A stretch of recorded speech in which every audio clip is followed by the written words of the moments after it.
Welcome to Real Flix Reviews, like a book club for people who hate reading. This week was Theater Picks. We picked Wonder Woman, made in 2017, along with a season finale of American Gods. This week we have Jonathan Charney, James Stevens, and Ryan Preston.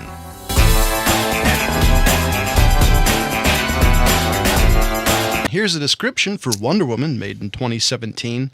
Before she was Wonder Woman, she was Diana, Princess of the Amazon, trained warrior. When a pilot crashed tells of conflict in the outside world, she leaves home to fight a war, discovering her full power and true identity, which is pretty much how exciting this movie was. I don't believe I'm saying this, but this movie was on the verge of exciting. It was, I don't know, this movie was kind of forgettable to me. All right. It's a stereotypical, comic book movie, origin story, reason she fought. Feels bad for doing something.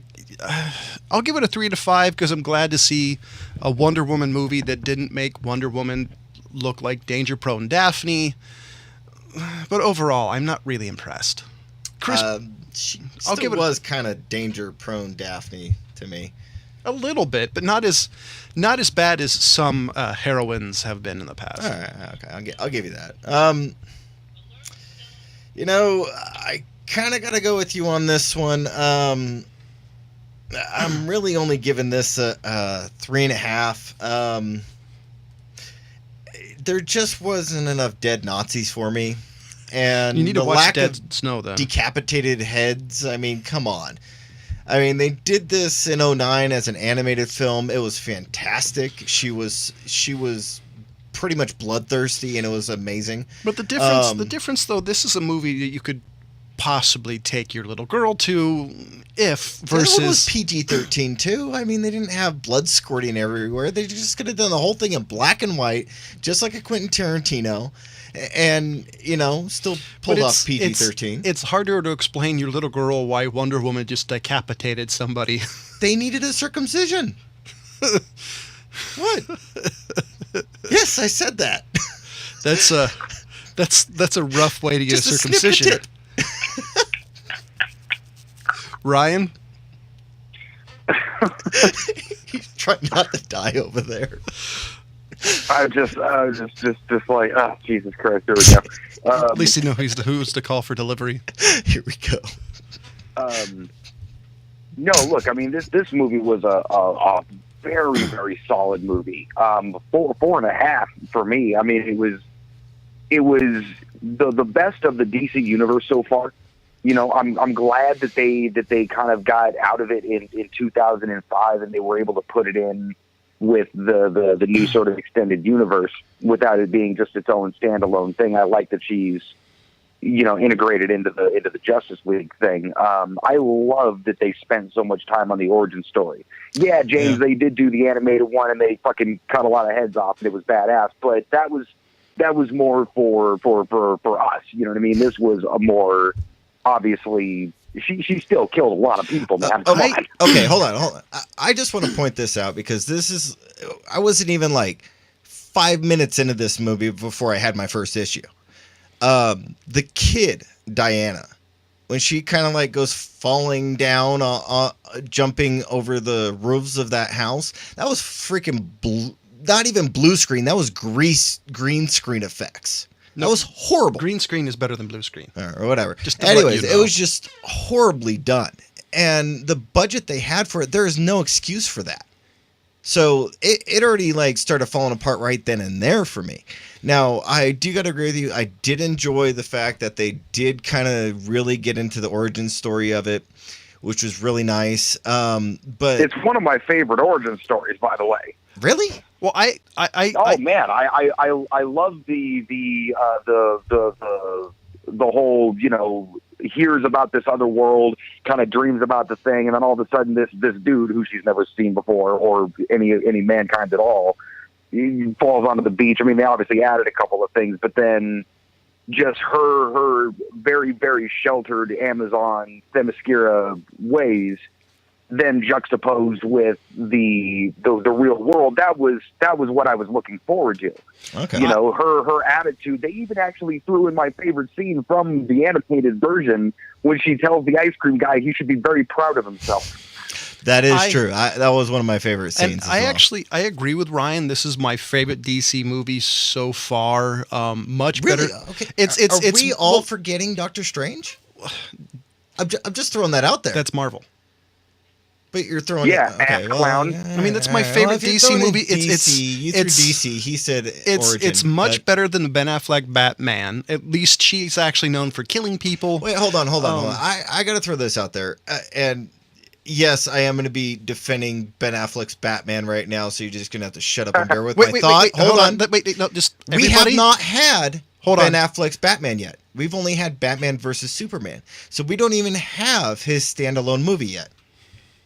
I would say you can foreshadow his Batman because of what they did in the Batman versus Superman.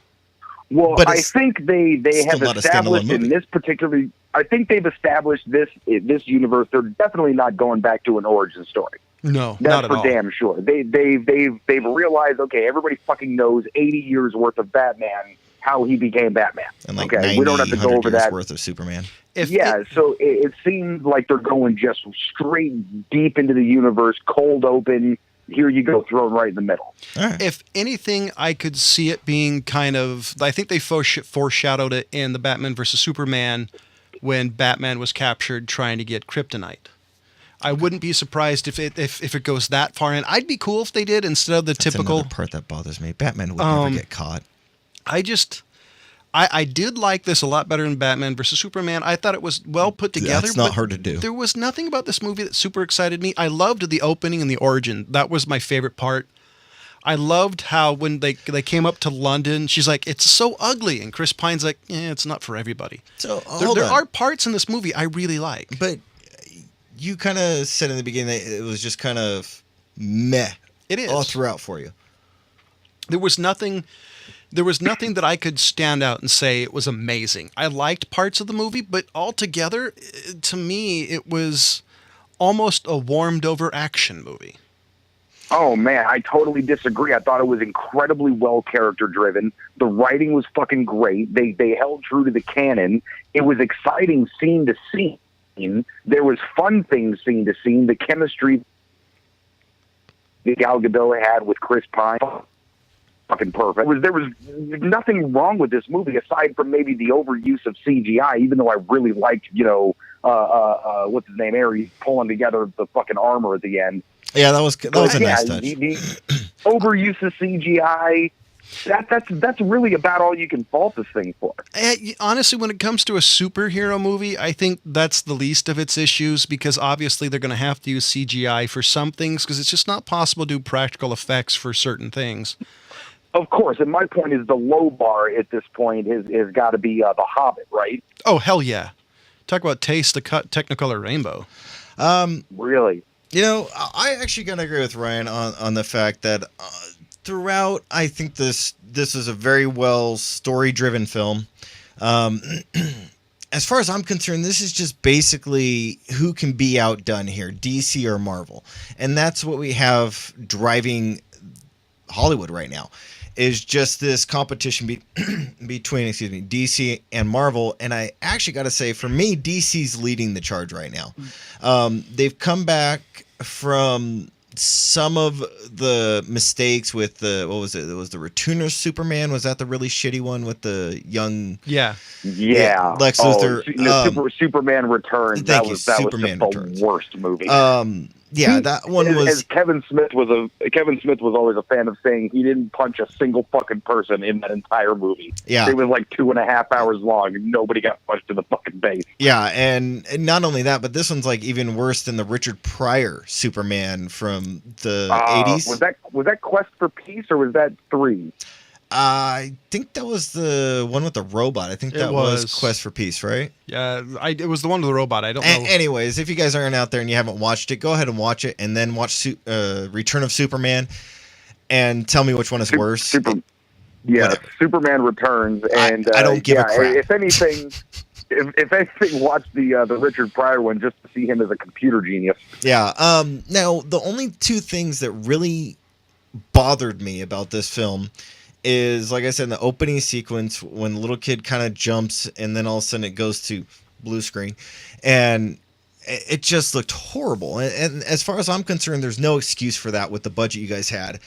The other thing that really started bothering me, and Ryan might understand this one, is the fact that they started this weird guitar drum solo Spartacus sounding thing during every fight sequence. I fucking loved the score. Oh my god, you like that? That was from this TV show, HBO totally Spartacus. They ripped it. it off. This is like Queen versus Vanilla Ice to me. But you're talking to a drummer here. I mean, It you got was to pick your audience for crap. this complaint. And I understand that they were going for the kind of arena type feel, but they didn't have electric guitars or drums, like full drum Who sets. gives a shit? It was a fucking dope score. They It didn't was have annoying. an 82-piece. See, They that didn't have didn't. an 82-piece orchestra in fucking a galaxy far, far away, but you still fucking like. Wait. John Are we Williams' comparing score for George Star Lucas's Wars. budget from the 70s to the budget of 2017? I I'm mean, just come saying, on. That part. you unless can we're talking buy- about. No, hold on. Unless we're talking about the Gotta Great back off the Gatsby mic. having Just hip a hop little. in it, You know, Oh, that's God. unless Like the it's a score. well, I'll Oh be, my God. I dug the score, dude. I thought it Why was don't you go fucking buy awesome. it So I'll be actually. when it comes No, out? the I'm sure score, they have it. not the bloody sound. Anyway. I'm actually with Ryan. That part didn't bother me. I mean, I understand what they're doing. They're trying to build up more. That part didn't bother me at all. I guess you guys just haven't watched the HBO Spartacus Blood and Sand and all that bullshit enough. I mean, No, come but on, I- Yeah, that why was the just fuck horrible. would I? It's the stupidest show of all time. It But- was, and but that's no. why I'm watching this, and I'm like, why are And- you and- making and me you know remember? I no, but Fucking I've played. coming I from the don't guy need who member just- berries. No, but I've played Coming from Halo. the guy who just bitched about CGI, and then you're gonna bring up fucking Spartacus on me? It was crap. It bothered the shit out of me. It's giving me member Yeah, berries. The worst CGI use of all time. Fuck the Hobbit, dude. Has to be Spartacus. Good point. No, I was going But to say. that's HBO budget Far versus- as far as annoying soundtracks go, no, I haven't watched Spartacus, but I've played enough Halo to hate anything that sounds like that. So I understand annoying soundtracks, but that to me was forgivable. There was nothing in this movie to me that was bad. Just stuff that just wasn't impressed. It could be for me because the fact there's so many superhero movies at this point that there has to be, for me, and I'm just saying this for me, there's nothing that stands out anymore because you've seen at least 10 movies that are very similar. Iron Man is very similar in story. Well, that's where I can understand where you're coming from. Is that the waters have gotten a bit muddied lately. yeah, Muddied their Technicolor, dude. if this movie was made, this exact movie, Lots of blues even and like reds. in 2008, I probably would have loved this movie because it's like awesome. It's a character I kind of like, and she's being a badass character instead of kind of what I always thought she was traditionally. How they changed her. Sorry, go ahead. How they changed her story wise is the part to me that I thought was the coolest change. It's a little weird, but I was like, that's cool. It's a change that makes a little bit better sense than some, I've got some magic underwear that somehow makes me invincible. Which the original story was. That's what the costume was. She was. Well, yeah. I mean, obviously, it was a whole bondage issue in the heyday. But that's beside the point. they I mean, kind when of bring the that character down. even became- if you look in like this the 80s and 70s, like Challenge of the Super Friends, that was her story. You know, she was made by Hera. Her mom prayed for a daughter, made something out of clay. I think I remember correctly. Hera said yes. She won a gladiator competition, blah, blah, blah. So that was kind of the story originally, but the difference was she was never, spoiler alert, was never a god herself. This is the first time that, at least from when I paid attention, she could be a god now in the comic books. I haven't read anything of her there. Well, Hers in a long they time. they definitely didn't imply that she was a god. They implied that she was a weapon. No, but they said that Zeus slept with Hera. they did say that That's what Ares said. I would say she's a god, but I guess I could. Yeah, no, I'll guess. Demigod. Let's just go demigod. Yeah, she's There you like go. Hercules with Whatever. boobs. Yeah. There you go. I'm good with that. But It's not because they bulletproof. did say he used the last of his power to create a weapon. So yeah, I think Ryan's right. Yeah. But Thank you. technically. Technically, my ass. She's not a god. I mean, she was created as more of a potential warrior than the rest of the Amazonians. But Ares said a god cannot be killed by anything but a god, but another god. But That's what Xena he Warrior said. Princess, her weapons were god killers. Yeah, James. What about Xena? Yes, and bring I always liked their sidekick better, the little blonde. Yeah, me too. I'm trying to think. I did like Speaking that of that, change, though. have you guys seen Kevin Sorbo recently? Yeah. Yeah, he's actually doing pretty good. I was actually surprised. Anyways, I did kind of like what they did. I did kind of like what they did to her character. I mean, I was like, this is cool. I like the direction. I like the fact she carries a sword. I really like the innocent bit they're doing she with doesn't carry it. a sword anymore. She broke it. Yeah. Like how she was super innocent. I like that version instead of, this is Wonder Woman and she's used to mankind's blah blah blah blah. I kind of I dig it. I'm right with you, man. I was really hoping that because I've discussed this previously in the past. I love her like there's a problem, let's go kill it kind of attitude, no matter what it is.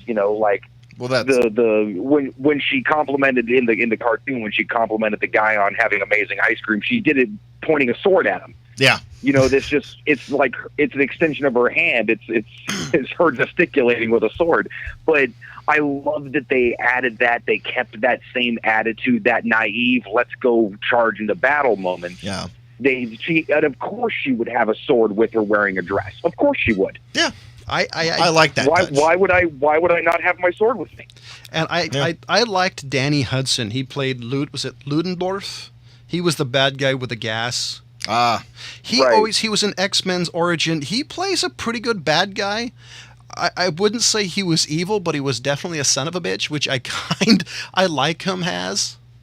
Because he's a guy that you can kind of understand where he's coming from on some sort of level versus the super evil bad guy. I thought one of the things that I enjoyed, thought it was a nice touch for a British-style movie, was throwing in the guy Ewan Bremner. He's the guy from Trainspotting, Snatch, and yeah. we've done both of these. He is actually one of a fun actors. He was a sniper guy, John. Yeah, no, I know who he was. Yeah, I actually like him, and I thought it was a nice touch for British fans. Or poor guy, he was in Pearl Harbor. Dude, I wasn't doing that to him. Why would you do that to him? Just decided to show us humanity. I mean, other than Ben Affleck, no one needs to be known for that movie. Too late. So, anyways, I enjoyed his character in this one. I thought it was a fun one. Like when he's like, "We don't have money." He's like, I don't think you guys need me anymore."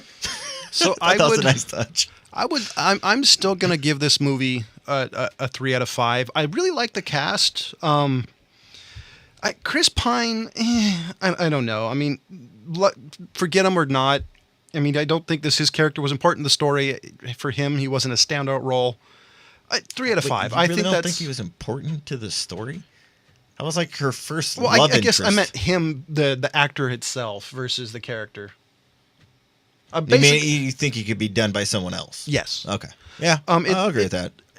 So 3 out of 5. I mean, for me, I think this is a fair movie, a fair rating. James? I'm going to stick with the 3.5. I think as far as what DC has put out there recently, I think this one is on the top end. I don't think it is I agree, better than Suicide Squad by any means. So, I can't push it up into the 4 thing yet. I think DC's still got a ways to go to catch up to Marvel right now, especially since Marvel's put out, the First Class trio of films. Ryan? Really am sticking with the 4.5, man. I was such a fan of this movie, man. It was the parts that they did so well overshadowed any flaws that it would have.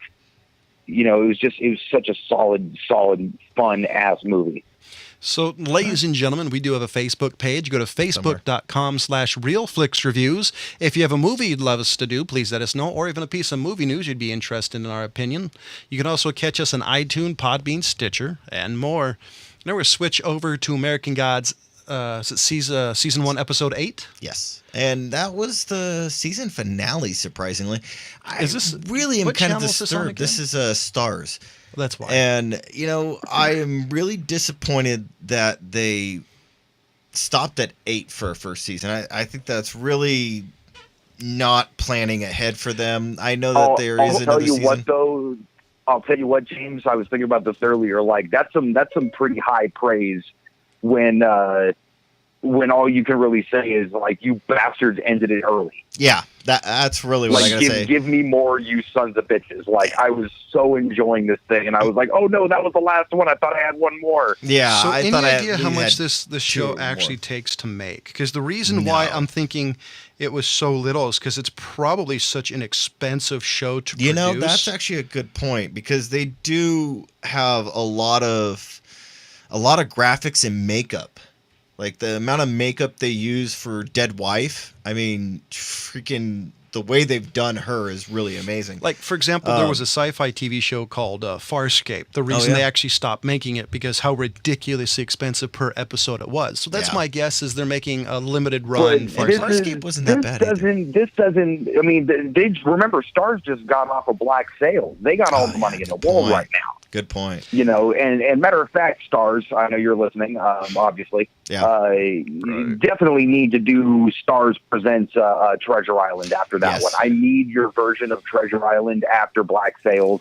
The movies from the 50s just don't fucking cut it. Anyway, so this one, I don't think it was incredibly expensive, and I don't think that's why. I think they might want to test the waters a little bit, see if it's going to be as popular, because it might not be a very well-known story. It came from Neil Gaiman, who responsible for. It was actually a novel written by Neil Gaiman, and he's done the Sandman, graphic novels, and very, very, very good, prolific fucking writer. But does really hardcore kind of stories like that, really heavy, dark material. Brian, you comparing this to Black Sails reminded me of something. You may not remember, but I do. Black Sails season 1 was only 8 episodes as well. That's a good point. I just remember that when you compared it, because I remembered it was a short season on season 1. And the whole series itself is only like 39 episodes. Yeah, they only did like 10 after it. It was an average of 10 episodes. So I think I like that where they went with that. I mean, obviously they had to end it at a certain point, otherwise you just fall right into Treasure Island. But I mean, obviously based off of a novel, there is an ending. So I wonder if they're just trying to get 4 or 5 seasons episodes apiece. That could be it. But I want to get back to this episode. Hold on. Wait, let me finish my. Thank you. I was going to say I agree with. You done yet? I agree with Ryan. Well, I've been trying to. Skip it. No, go ahead. I'm done. Come on, man. Spit it out. I was going to say, because I agree with Ryan far as I think what they're doing is they're doing what Amazon does. They're doing what Netflix does, releasing a short number of episodes just to see if people like it. If people like it more, they'll pump out more episodes. Yeah. Because that's not uncommon for like the Alphabet channels. What they'll do is they'll order a shorter season. The last couple of seasons of Numbers, for example, were half the episodes they were the previous episode seasons. Yeah. Anyways, I really enjoyed this episode of American Gods. It was one that I've been telling a lot of people that I've known. Ryan can vouch for this one. Is that the major Christian holidays are farces, like major farces of a bunch of mythology and pagan rituals all mixed in, and that's pretty much what they exposed in this episode. Mostly focusing on Easter, but they even talked about a little bit of Christmas in this one as well. Saint Nicholas sharing his holiday with Jesus as well, and I think in that aspect of showing the underlying hypocrisy of most people's beliefs in the show is fun. And also, I love the fact that they introduce so many characters, give you no backstory or reasoning behind them. And if you know much about Nordic mythology, Greek mythology, Roman, you can kind of figure out who's who. But that's the real fun of this show, is the mystery of what you're going to experience in each episode. Right, and the way that they sort of have explained it, I mean, and I haven't read the novel, so I don't know necessarily what to expect, and I'm sure there's a bunch of people out there saying like, go read the book, it's better. And look, I'm sure it is, but I'm enjoying the shit out of the show, and the way that it's, you know, if somebody believes in it, then it exists, which is why there's so many different Jesuses. That was my favorite part. Oh my God, that was hilarious. But That was awesome. if that's the case, then everything is on the table. Everybody is on the table. Yeah. So then it's just almost a matter of time. Like, oh, when are we going to see so-and-so? Is this person going to come in? And it really kind of gets you involved in these interlocking, the Venn diagram of mythology. You know, it's fucking cool. Yeah. Well, ladies and gentlemen, we're going to have to cut this conversation short. We give the show a must-watch. Thankfully, it's only 8 episodes. You could probably watch it in an afternoon. I bet a long afternoon being a 60-minute runtime. Oh, dude, you get lost in it. Next week is my pick, and I decided to pick the first Predator. It's one Really? we haven't done yet. Wow. Yeah, that is one. Do we have a TV show? We do. And this one, I am very excited for both of you to watch this one because I kind of put this show off on the back burner, and some reason I just kind of was like, hey, you know what, I'll throw it on. And I came across episode 17 and was watching the opening credits and said, I have to pick this show. We are going to be watching The Flash season 1, episode 17, called Trickster. Okay. So, And when you guys see who's in it, you'll know why. Mark Hamill? Yep. Yeah, I figured. Ladies and gentlemen, I gave the movie Wonder Woman a 3 out of 5. James gave it a 3.5 out of 5. Ryan gave it a 4.5 out of 5. Next week, we're doing the very first Predator movie with Arnold Schwarzenegger, along with Flash Season 1, Episode 17. Yep. And ladies and gentlemen, for Jonathan Charney, James Stevens, and Ryan Preston, as always, thank you for listening. Goodbye.